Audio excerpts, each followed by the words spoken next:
everyone. Thank you for watching my YouTube videos and listening to my podcast. Today, we have an amazing wedding planner. I know, everyone wants to hear about wedding planning. So that's why we got Daria Butterer from Soulbound.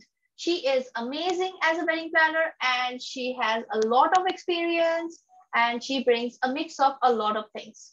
So let's talk to Daria today and ask her about her experience and how she does it, how we can contact her, and some in and abouts about wedding planning. Hi, Daria. How are you today? Hi, thanks so much for having me. I'm good. How are you? I am very good. It's really nice to meet you. Nice to meet you too. Meet you finally. Yes, finally. But due to lockdown, we are all stuck in our homes. But still, we can manage to catch up with each other through Zoom. That's true.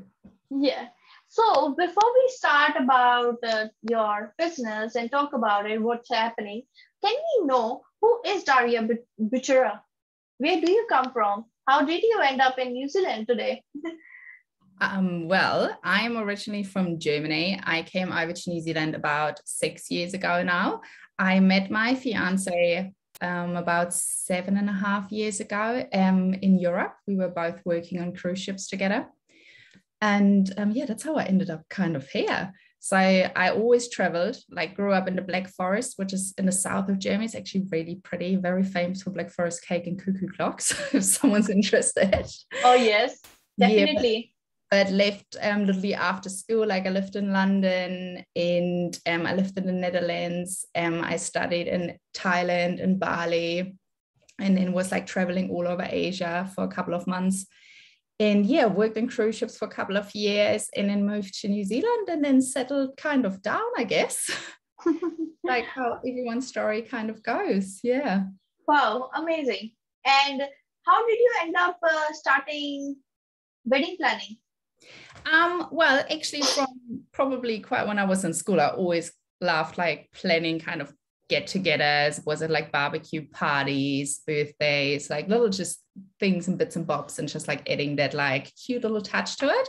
So after I graduated from school, spent a year in London, and then I just really wanted to get into events. So I started studying international tourism and event management. Mm-hmm. So it kind of was laid out where to go from there already. And yeah, I guess weddings are obviously part of events, so you kind of have the odd one coming in. And then working for a couple of years for like a big event company in Auckland, it was just kind of time to follow my own dreams. Like you obviously work for others and you do enjoy your job, but it's always more meaningful if you have your own company and your own little baby to take care of. So yeah, about 3 years ago now, I decided this is the time. It was not as easy as it sounds. It's never easy, I guess, to start your own company. Mm-hmm. But yeah, and then I decided to fully focus on weddings rather than doing a lot of corporate things and stuff as well. And when you went into like wholly and solely getting into weddings, and then we had lockdowns and stuff. So how are you dealing with those things? Because obviously, if you are planning a wedding and again we have a lockdown, how do you manage to keep the brides and the grooms happy, saying it's all right, everything is fine, we will rearrange everything? So was it really, obviously this lockdown was also a shock because we were not expecting any kind of lockdown, and it has been like now 3 months. How did you manage to do that? I think because the last year came already quite unexpected, and last year literally cut like the wedding season completely short. So there were a lot of postponements, and last year it was at least, it was in full brim of wedding season. So everything just had to be rescheduled. And then I think you just need to be open-minded. Every business is a little bit different. There are obviously a lot of policies and contracts in place, but I was supposed to get married myself this year, and that obviously didn't happen. So I know exactly in what spot a bride is. So there's already so much anxiety about your big day. That's why you usually bring in a wedding planner as well, like for the finer details, and just you can really kind of throw everything you feel anxious about at them, and they usually sort it out if they know what they're doing. But then, so for me, it was literally out of a question to just say, look, we just look for a new date, we postpone it, we get all the vendors on board just to take that bit off. And there's a lot of heartbreak with it. But I think at least when it comes to that part, there's a lot of money involved as well. They have that security. This year was a little bit different because lockdown obviously came in and it was not wedding season yet. So wedding season usually starts October, goes into full thing November, and then all the way through April, May. So this year lockdown came and obviously everyone was a little bit hopeful. They're like, oh, it will last for 4 or 5 weeks and then we go down, so it will all work out. But then those road borders came into place. So I just literally, all the weddings I had for this year until January now, we all postponed them. So literally with all of them, you just have to sit down, have a proper sit down while talk to them via phone at the moment or via Zoom and just have a chat and come up with a backup plan. And that's literally what we did. So we checked about possible plan B dates, what vendors are happy. There are always some vendors who are not really happy to move things around. So you obviously need to calculate that in as well. And then you just have to set a date where you say, okay, we are making the move now. But I think if you're quite open and transparent with them about everything that's going on and really lay out how a wedding will look like during a level 4 is not even possible, but during a level 3 or a level 3.2, then a lot of them are actually will to postpone anyway. So yeah, we had to make that move with all of them, but hopefully from mid-January, everything can go ahead as planned. So yeah, I'm quite hopeful for that. I'm a very optimistic person anyway, especially because weddings are always a beautiful day. And yeah, hopefully they're then even better because you're then even more excited because you had to wait a little bit longer. Yeah, definitely. So when we let's say I am a person who's looking to get married. So I come to you. How do you, go through whole of the process and discuss what do you want and all of those things kind of process? Can we go through that? How do you manage to talk to the client? Absolutely. So a lot of inquiry. There are different ways of how people inquire with me. So it's a lot of them via email. They go through the website, or now social media is quite big. Or you get like the odd phone call, but a lot of people, I have the feeling at the beginning want to hide a little bit behind their screen, but like, look, I just get my feelers out about obviously costs and prices as well.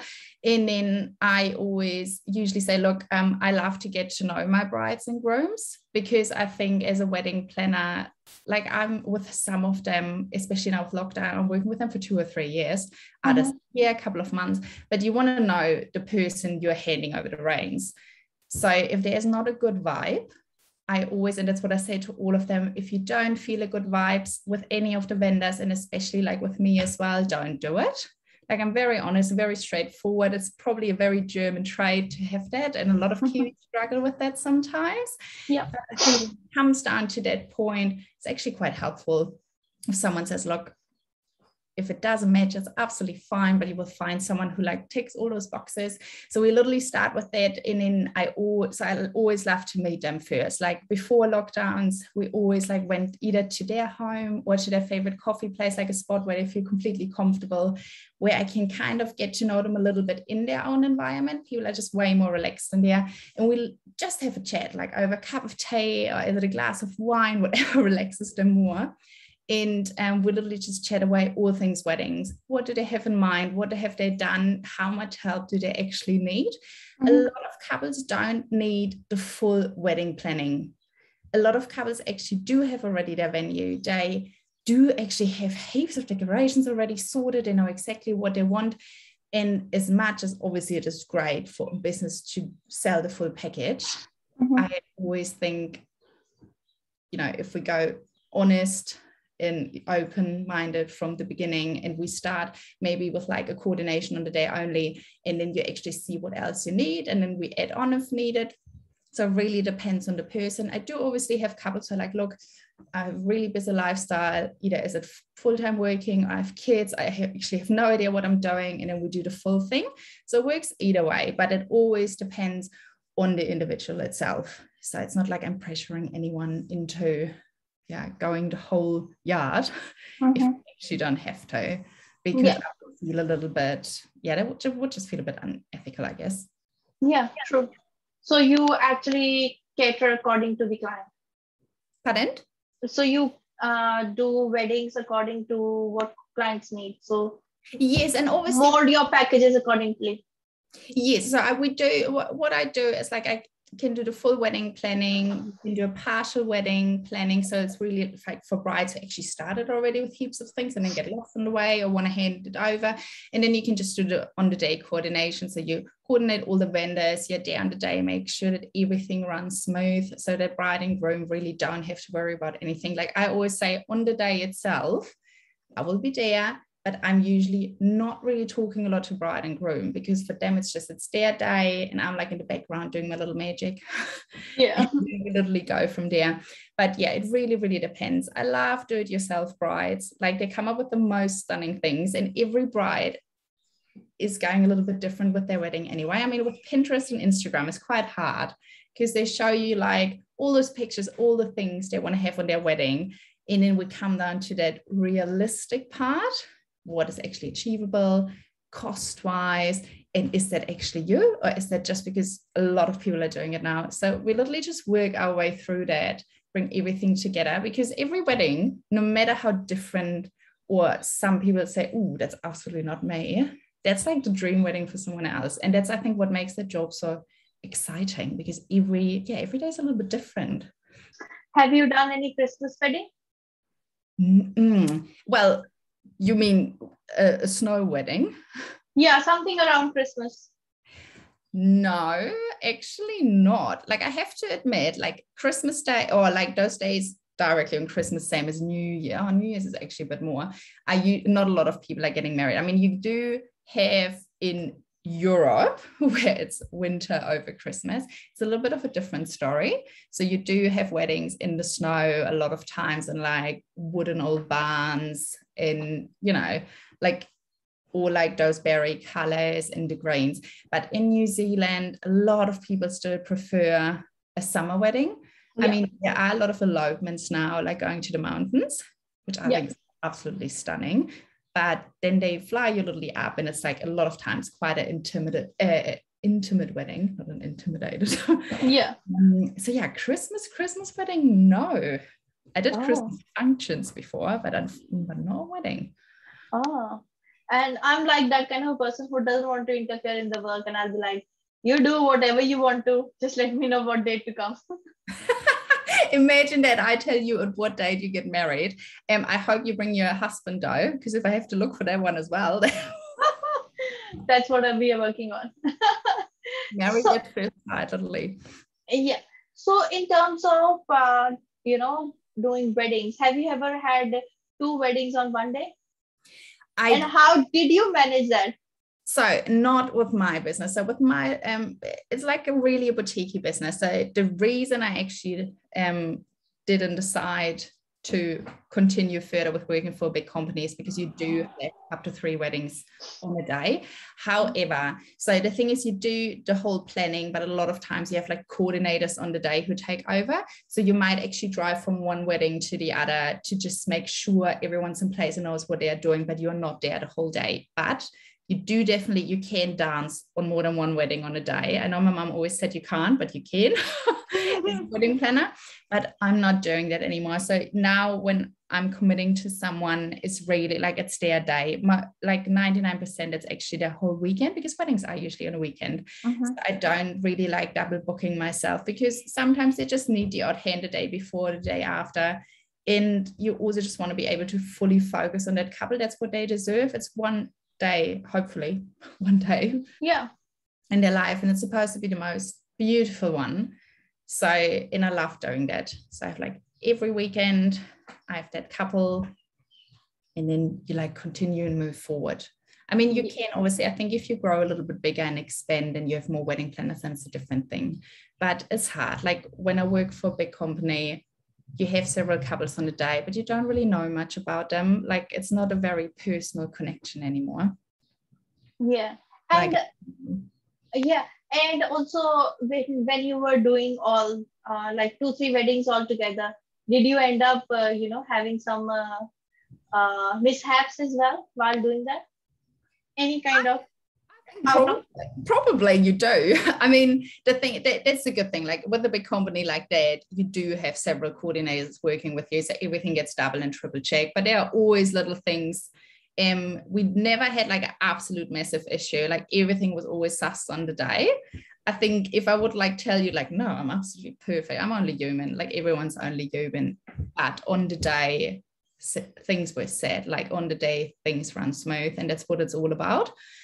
But I think, yeah, that's probably also a main thing why you only want to do, as a small business owner, really want to focus instead of like doing Fridays one wedding, Saturdays one wedding, and on a Sunday, for example, you would not, I think physically you wouldn't be able to do it as well, and mentally neither. Yeah, definitely. And so again, I have this question. Do you have any memorable moment that you want to share, which was like absolutely a small thing, but it caused a lot of problems for you guys while doing a wedding? Like just an example No, in I don't weddings. think. I think I was lucky enough so far that I didn't have that problem, which I know. I'm sorry. It's I all know. right. I know there are there are hiccups that happen. I mean, you do obviously. There are my small things, for example, like if the florist shows up late, or if like timings are a little bit hiccup. But I mean, I say anyway, on the day you have a timeline. But for bride and groom itself, it's more like a guidance. We don't stick exactly to the timings, but always if it comes to food and those things, yes. I mean, there were maybe minor things, like if they had like a marquee wedding and a power cut off or things like that, but it's not really that. We could have had that beforehand, maybe get a bit of a generator, I guess. Yeah. But no, there was thankfully nothing major. I know like from lockdown weddings that obviously like where weddings had to be cut short because of the social distance problem last year, or because people found out that there was, I don't know, someone at a wedding who was not supposed to be there. But there was thankfully so far, knock on wood, nothing absolutely major. And I hope obviously never comes to that, because I don't wish it on any couple that there's a hiccup that would, ruin parts of their day. Yes, definitely. And I remember somebody got married on 15th of August last year. I think that's the first day they announced the lockdown, and they were getting married on that day, and they had around 200 people showing up for the wedding. But due to all of this struggle, they just end up doing very intimate, and even the bride had to drive herself to the venue so that they can get married. But that's a day to remember as well. That's all about it. It's like good memories, good vibes. And I think, you can always, I guess, if you can go ahead with like a small, intimate wedding ceremony, and then maybe later on after lockdown, have like a garden party. Like it's all what being Kiwi is about, like being outdoors, having a barbecue, being at the beach or in the mountains or the lakes. But yeah. That's like really good about this country compared to some others in Europe, where we are a little bit, I don't know, a bit different, not as relaxed, I guess. That's true. You kind of have the chance to wear your dress twice. I always say this is like a thing other brides don't get. They get two wears out of their dress rather than just one. Yeah. And what kind of cultures have you organized the weddings for so far? Oh, I work with a lot of Kiwis, a lot of English people, like overseas. There's like a whole mixture. Unfortunately, no Indian wedding so far. Oh, and no Pakistani, no Bangladesh. No, like that's the thing. I think those weddings look amazing, like color wise, food wise, the like literally dress codes and everything they're wearing, the brides in general. But it's quite hard, I think, because I don't really know too much about their culture. So I guess getting into it will be amazing, will be an absolute learning curve for me too. But I do understand why some people really would probably prefer someone who either comes from that culture, who did heaps of weddings in that kind of area, so they know exactly what to do, where to get those things from, because obviously Indian weddings, for example, they have way more guests than, for example, a Kiwi, like with like Kiwi bride and groom. I think it's sometimes 400 people or something. Oh, yeah, this is very small. I've seen weddings with 5,000 people as well.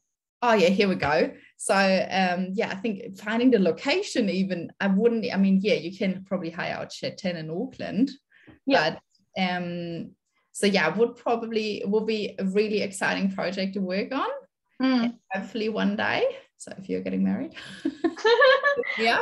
I will never go for a big wedding if I'm Okay, getting that's married. fine with me too. We can start with a smaller one and work our way out. Yes, done. But for now, no. Oh, then it would be amazing to organize one. Yeah. Yeah. So, what kind of styles are going on at the moment? Like, the trends in the wedding season. So, wedding season is coming now. So, what kind of trends people are following? Oh, we want this wedding, we want this wedding, or what it is? Oh, it really, really depends. So you still have a couple of like really romantic ones, but a lot of them go still in that boho, minimalistic or barn style, so a bit rustic. But you can't really put like a label on every bride, I think. Like they do, yeah, with like the help of social media, they obviously get the ideas together, what they really like, and then you like put it all together. But everyone's a little bit different. I'm working with a bride at the moment, and she's really into sunflower and roses. Never worked like with that theme before, so a bit rustic, sunflowery roses. But I'm pretty sure it's coming together really beautifully. And then you have others who are like, oh, nah, it's not really mine. I really just go into dried florals. Dried florals are really, really still in trend as well. And they're everlasting, which is quite nice. Yeah. Yeah, there are some trends which are continuing through, like clear marquees, but then, yeah, as I said before, like those wool shed weddings, beach weddings, especially in New Zealand. And then you have all those small intimate ones are coming up now as well. So really tiny ones, and the elopements are booming, especially because of done situation, because people are like, look, can't get my friends and family over, especially if they're from overseas. So just do it really in a small circle and just boom out to as a Queenstown, Hawke's Bay, up north, get it done, and then have a little barbecue, something like that. So are you only organizing the weddings in Hamilton, in Auckland, or are you also organizing the weddings in Hamilton, Christchurch, or other areas as well? So we can travel nationwide. Like at the moment, most of them are all of them are on the North Island. So, but like all the way to Coromandel, Raglan, up north. So it's literally everywhere where my car can take me, or a boat, like Waiheke and stuff.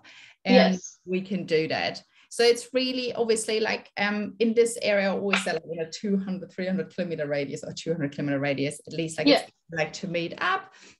But you can really do everything virtually today. But I stick to New Zealand, so I'm not really going towards Australia, or one day maybe, who knows? Yeah, you never know. But there are a lot of bride and grooms here as well, and a lot of amazing venues and locations. And have you ever thought about doing destination weddings as well? That's very much in trend as well. I know it is, but it's quite a hard one. I think the network you need for it, I'm really quite fascinated by it, but it's really because you need the network with like the venues, the hotels, all the vendors over there. And maybe one day, at the moment, I'm still growing my own little business here in New Zealand. And then maybe, one day we can like... No, but like in India, people are crazy about, because there are a lot of people who got money. So they come to the country. So you can be one of those who can actually arrange weddings here in New Zealand. New Zealand, yeah, that's true. Yeah, I could do that. So like you are the one who will be the exclusive holding the rights to do. If anybody wants to come and do destination wedding, they can come. Oh, that sounds actually quite nice. Yeah. You're planting ideas in my head. I am. That's what I am here about. So it all comes naturally, Yeah, I can see that. That's actually quite a good idea. Yeah. Their mind. And they spend a lot of money on the weddings, for sure. They're like spending approximately maybe million, 2 million, 3 million easily on the weddings. It's like our biggest market in the world. My God. Indian market only. I should start learning Indian, I guess. Yes. Don't worry, I can give you some tips. Language course as well. It might be quite tricky. Yeah. So And now, according to the scenario and all of the things that have been changing, how does your industry get affected because of that? So the new traffic light systems, uh, the vaccination, not vaccinated, can come to the wedding, cannot come to the wedding, all of those things. Is it going to affect your industry as well? I think it does affect like hospitality and events quite massively, especially like, I mean, venues and locations kind of, they choose obviously if they do the vaccination certificate, which they probably will follow through, because under the traffic light system they are not allowed to open under red and orange. So probably, and then you have most of the brides and grooms I work with, they are fully vaccinated, but they do, so am I. Just to obviously being able to work in the industry, continue working, and to probably also obviously ensure safety with everyone who comes in contact with me.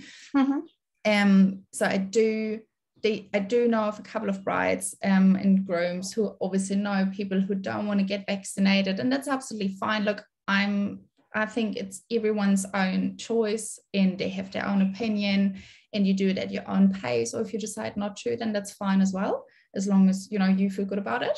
But when it comes to weddings, it will unfortunately go that way, that probably either you go down the vaccination certificate route and everyone can have a good time, or what I understand is you don't, but then people might need to be masked, there needs to be distance, or you need to tell them they can't come, or there's a cap on numbers. So it's really, really tricky. It's a very, very sensible topic.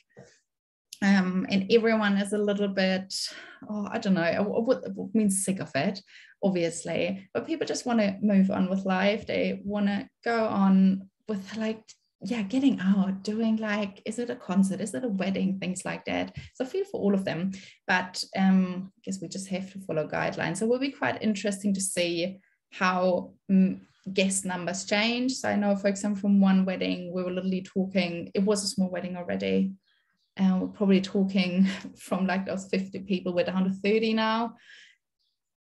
And then, it's a hard call to make. And that's then thankfully not my call. Obviously, my call is, look, I give you the information the venue gives me. This is how it works. I'm fully vaccinated.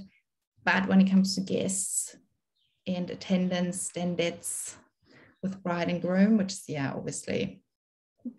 They will decide. Yeah. And what about cake for the wedding? Where do you get that from? Do we arrange the cake, tasting ceremony, cake tasting as well for the bride and groom? It really, really depends. So a lot of times, if you do the full wedding planning, you usually go ahead with all the tastings as well. So you come along, give them guidance. Most of the times you get a plate to try as well, which is quite nice. Or during lockdown, a lot of them get sent home a box from the supplier, and they for mainly the flavors and stuff. So unfortunately, because I'm in my own home, I don't get that cake box, but that's okay. I'm waiting for when everything's open again. But usually, so I always can suggest obviously cake suppliers, or they have already one. I mean, there are so many people doing cakes, cupcakes, oh my God, everything now. And I actually do love it. There are while a lot of businesses have to close or decided to close, or were forced to during lockdown, there are a lot of small businesses actually coming up, a lot of homemade goods, and people. So in my, I live in Beachlands, which is a little suburb from Auckland, and I think we have 3 or 4 little cakery mums, girls out here. It's actually really, really nice. And then the main thing you just need to give them is numbers, how big the pieces want to be, what flavor you want to have. Do you want it 2-tier, 3-tier, 4, 5, 10, whatever. Different. Do you want cupcakes? Do you want something completely different? And then they move on from there, give you a quote, and then you say yeah or no, depending if you like it. Yeah. And a little part of it, the tastings. Yeah. Honestly, I've seen that in a lot of American movies. Going for cake tasting. And what about the dress? Do you help with the going for dress shopping as well? Usually not. Like a lot of Oh things no. in movies is not like that. I mean, I think a lot of people always refer to the Jennifer Lopez movie. Yeah. Wedding planner. I think people always think it's really, really fancy working in the wedding and an event industry, and I absolutely love it to pieces. But it's not as fancy, I think, as people think. So on most weddings, if you would work on a 500 to 2,000 people in a year, we don't really have little, mics and stuff in our ears, and we don't have like 10 little assistants racing around us with like different colors. We always usually do it ourselves. And nah, normally not. Like there are the odd brides who ask you for dress, not really dress suggestion, but dress brands. But Yeah. that's a choice they usually do. And you're quite limited usually how many people you can bring. Usually it's around 3 or 4.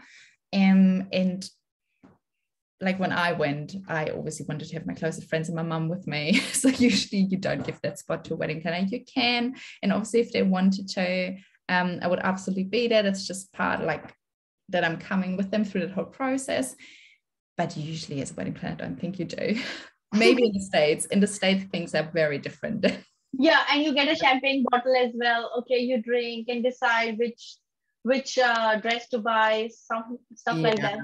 And I've seen those shows as well. Say yes to the dress. Oh yeah. Absolutely. That's not fair. You're not coming for the dress shopping.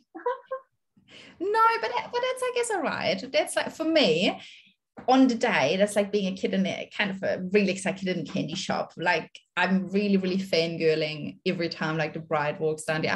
Sometimes I see them already before, but in general, seeing them the first time in their dress. A lot of brides, I've seen the dress before the day, not on them, but I've seen it. So that's quite nice. But then on the day itself, like dresses always look so different on a model or just on the hanger than when actually someone wears it. It's all fitted with their hair. And I think when they look at themselves, that's just like, it's the perfect combination. Definitely. So yeah, I'm like cheering from the sides with my pom-poms. What kind of packages do you have? So is it, do you have the packages prices on your website, or it is all different for every wedding? Because every bride is different, every person is different.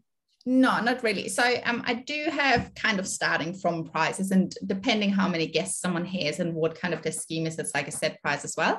I don't have my prices on the website. So I always encourage people to reach out, and then I obviously send them then my I call it a bundle brochure, and then they can have a look at what's all involved. We can have a proper chat just to get to know each other as well. And then it's also always easier for me as well to explain the prices. Where are those prices coming from? And it's not just a slammed on number. But yes, as I said, so I do the full wedding planning, and we can do the full styling as well. We can do styling only, on the day coordination only, or it's like a partial wedding planning, which like mainly really involves like the bride and groom did their bits and then kind of handed over to me later on. So there are like different options people have, but you could do a full-on bespoke one as well. There are brides who need a little bit of help at the beginning to get them started, and then they actually sussle their way through. So you actually don't really have much contact for a couple of months, and then you actually pick it up again, take over. So it's really, really individually how things come along, and what they want. People want to pack in, people want to pack out, some couples really love to like set up the whole venue, and then I usually just come over the day before, like for an hour, walk through, check bits and bobs, maybe change a couple of little minor details around, but so I know what's actually going on and what's happening. But yeah, it's really very, very different from person to person. It's not really one shoe fits all. Do we have any kind of performances as well at the wedding, or just the bride and groom get married and have food and gone? No, a lot of couples a lot of them have band playing or a DJ on site. Then obviously depending what culture it is, there are like cultural dances involved. There's sometimes really singing, which is really nice. And you have obviously different, a lot of people, a lot of couples here in New Zealand have a free ceremony rather than in a church. I actually only have I had two weddings in a church, and I have one for this coming season as well. And while in Germany, 90% of people still get married in a church, it's just a tradition there. So yeah, there are like different bits and bobs people like bring in. You have like the bridesmaids and the groomsmen who organize some things a lot of times.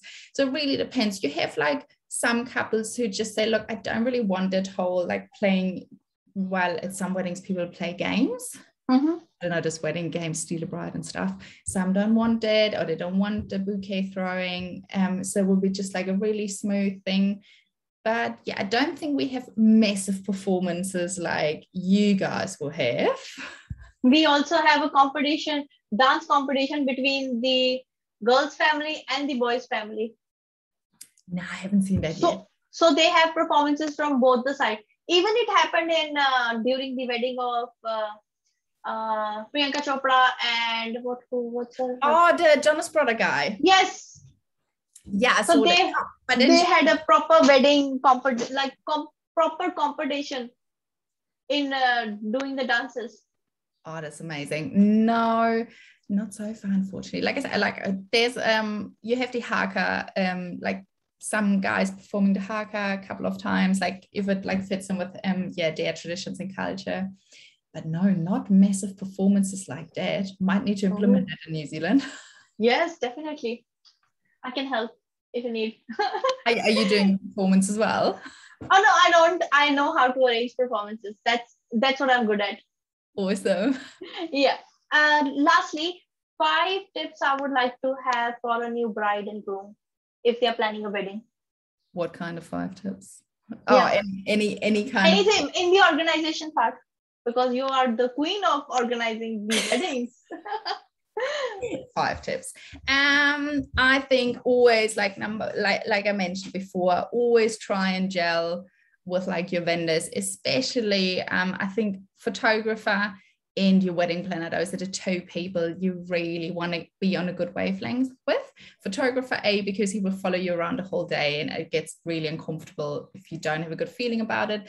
And our wedding planner, obviously, because you hand over the reins, you trust him to organize the day you want, like literally you imagined.